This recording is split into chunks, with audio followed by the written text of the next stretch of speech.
मेरे प्यारे दोस्तों, आप सबों को मेरा प्रेम पूर्वक नमस्कार। दोस्तों, आज के इस वीडियो में हम बताने जा रहे हैं एक ऐसे विचार जो परिवार को बिखरने से रोक दे। पूत कपूत तो क्यों धन संचय, पूत सपूत तो क्यों धन संचय।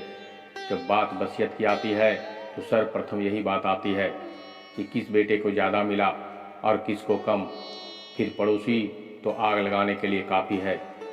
आजकल तो यह भी देखा जाता है कि संतानें अपने पिता को उनके जीते जी वसीयत का रुख अपनी ओर करवाने के लिए दबाव डालती है और पिता को इससे अनचाही पीड़ा भी मिल जाता है। पिता जीते जी यह सोचकर मर जाता है कि जब मेरे सामने यह हालत है तो मेरे बाद ये बेटे आपस में मिलकर कैसे रहेंगे। वसीयत में जो कुछ मिला उसे बेटों को पिता से प्रसाद समझना चाहिए, ना कि अपना हक। बेटों को आपसी संतोष रखना चाहिए कि जो भी मिला वह पिता की इच्छा है। वसीयत लेकर के पिता के तुम ऋणी बने रहोगे, पिता तुम्हारे ऋणी नहीं। मेरा तो यह मानना है कि एक पिता को अपने जीवित रहते हुए अपनी वसीयत का कुछ हिस्सा अपने नाम ही रखना चाहिए। स्वार्थवश ही कहिए, उसकी चाहत में बेटे अपने पिता को मान सम्मान देते रहेंगे।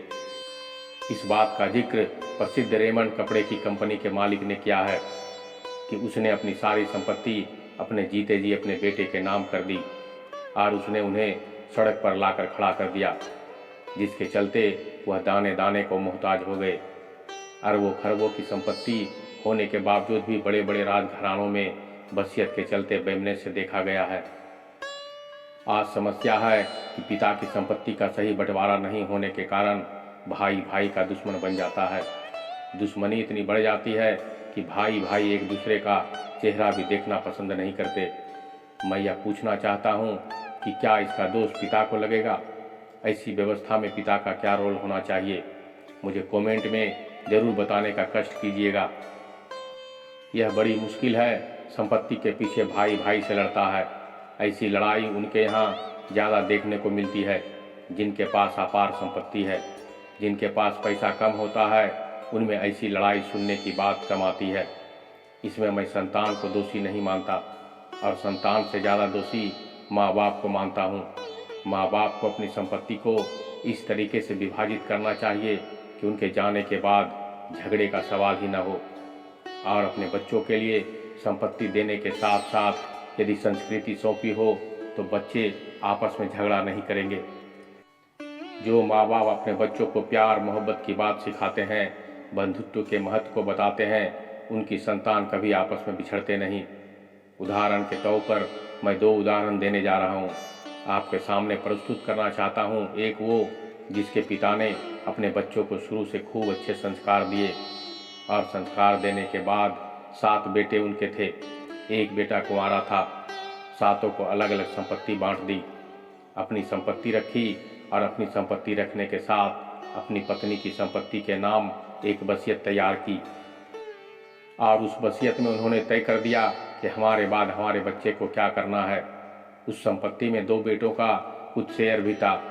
आपको सुनकर आश्चर्य होगा कि पिता की मृत्यु 6 महीने के बाद उसकी माँ की भी मृत्यु हो गई। सब भाई आपस में बैठे और कहा कि पिता की इच्छा के अनुसार जो वसीयत है उसके अनुरूप काम करना चाहिए, और हम लोगों को पिता ने जो दिया वह कम नहीं दिया।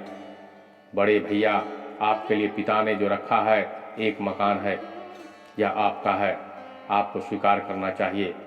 आप सुनकर के आश्चर्य करेंगे कि बड़े भाई ने कहा कि नहीं, मेरे पास रहने का मकान पर्याप्त है। छोटे भाई इन दिनों तंगी में है, यह मकान मैं छोटे भाई को दूंगा। यह पिताजी का गौरव है, यह संस्कार है। पिता ने इतनी समझदारी की थी कि बच्चों को अलग करके भी एक दूसरे के साथ मर मिटने को संस्कार दिए। अपने सामने 7 बच्चों को बांट दिया। कुंवारे लड़के का हक भी उसको दे दिया और बाद की वसीयत की, और वसीयत के बाद अपनी संतान को ऐसी नसीहत दी थी कि उदाहरण उनके अंदर आए। एक ऐसे परिवार को मैं जानता हूँ जो वर्तमान में आपस में लड़कर मर रहे थे। अरबपति परिवार के थे। 4 भाइयों का परिवार, 3 भाई एक तरफ, एक भाई एक तरफ। बाप मर गया, माँ मर गई, समझाते समझाते। लेकिन आज थोड़ी सी संपत्ति के पीछे लोग एक दूसरे के खून के प्यासे हो गए हैं। केस मुकदमा भी चल रहा है। मैं तो समझता था कि अगर उनके पिता ऐसी संपत्ति नहीं छोड़ते तो यह संतानें ऐसी संपत्ति को न जोड़ी होती तो शायद यह दुर्दिन नहीं देखने को मिलता। ये चीज़ें समझना चाहिए। और उस पिता के जीते जी बेटे झगड़ने लगे थे। एक दिन बड़ी मायूसी के साथ उसने कहा कि महाराज, मैंने संपत्ति जोड़ने के साथ साथ यदि अपने बच्चों को संस्कार का ख्याल रखा होता तो आज मेरे बच्चे मेरे सामने मेरा विरोध ही कभी नहीं करते। मुझे ये रूप देखने को नहीं मिलता। हमारे गुरुजी भी यही कहते हैं कि अपनी संतान के लिए केवल पैसा मत दो, पैसे से ज़्यादा मूल्यवान संस्कार है। संस्कार देंगे तो ऐसी स्थिति कभी नहीं बनेगी। कुछ लोग वीडियो को इग्नोर कर देते हैं और अपने जीवन से जुड़ी बेहतरीन जानकारियां छोड़ देते हैं। आपसे मेरी प्रार्थना है कि मेरा मनोबल बढ़ाने के लिए चैनल को लाइक कीजिए, शेयर कीजिए और अगर चैनल पे नए हैं तो चैनल को सब्सक्राइब कर लीजिए। मिलते हैं अगले वीडियो में एक और ज्ञान भरी बातों के साथ। तब तक के लिए धन्यवाद।